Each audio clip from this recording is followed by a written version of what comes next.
Okay, so tell us about your experience in the department then in the early days. Yeah, well,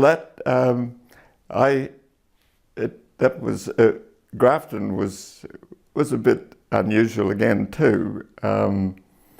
After I finished the 2 years for the masters, we moved down to Grafton onto the research station, it was all plant industry and livestock people, and by force of personality or otherwise, I became the team leader. So for the first time, they had an economist sort of leading.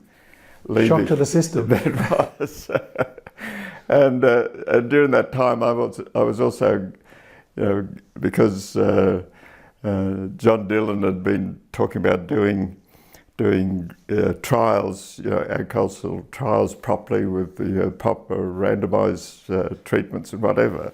I was going around the New South Wales Department of Agriculture research stations giving talks about scientists doing their experimental plots in a much more rigorous statistical fashion. But that the thesis that I did there was to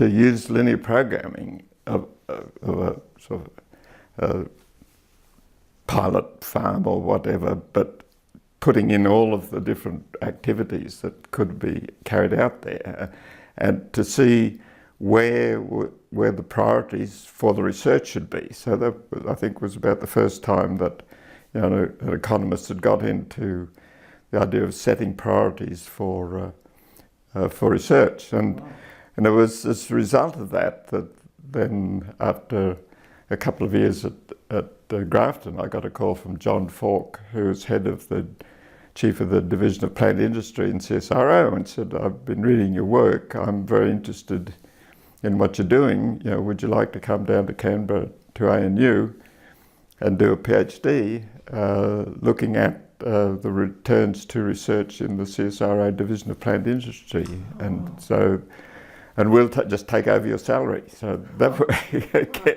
was a very good thing, because by that time we had 2 children, and so just taking over the salary was brilliant. It was. So there was another very important person in my life was John Falk. Then as a result of that, I was the first social scientist to get a CSIRO postdoc to go overseas to study at Minnesota and Harvard.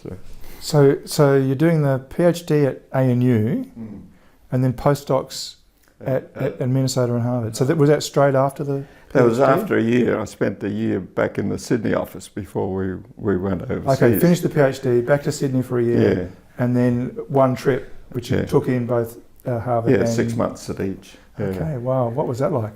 So Vern Rutan there in those days? Yeah. So Vern was there, I'll find out, Willis Peterson were there, and he was why I went there, because he and Grillikis from Harvard were the 2 people doing work on the returns to research, and so that's why you were going there. That's why I was going there. So, but at Minnesota, I linked up with Hans Binswanger. He was a postdoc also, and the CES production function stuff had just come out, and so we decided to do essentially, it was the first empirical work on using the CES production functions, and of course 1973, that was the oil boom. All of a sudden we're looking at substitutes for oil, so we were running this sort of multi-product CES system to look at that, and I was working with Dale Jorgensen. Dale Jorgensen, the Grillikis sort of had joint office there, but Jorgensen he was on a contract with the US Department of Energy, and so he had this huge computer supposedly hidden in some mountain somewhere that we were able to access at night, between 1 and 4 o'clock. So I used to get up and go down to the lab and run huge blocks of computer cards through the system for hours to solve these things, which you can probably do on a laptop, iPod, almost on a phone now. On a phone. Yes. Yes. Yeah, okay, well that's fantastic. So you've had this tremendous international experience. Mm. Come back to department in Sydney? Yeah? Yes, I'd had a year, as I say, before going over, which time I was appointed the principal research economist there. So I was in charge of the office, which was a gangbuster of an office with John Freeburn and Jim Ryan and Jeff Davis, and we used to have great seminars. And so I went overseas, came back, but only stayed for about 4 months, because I think in May '94.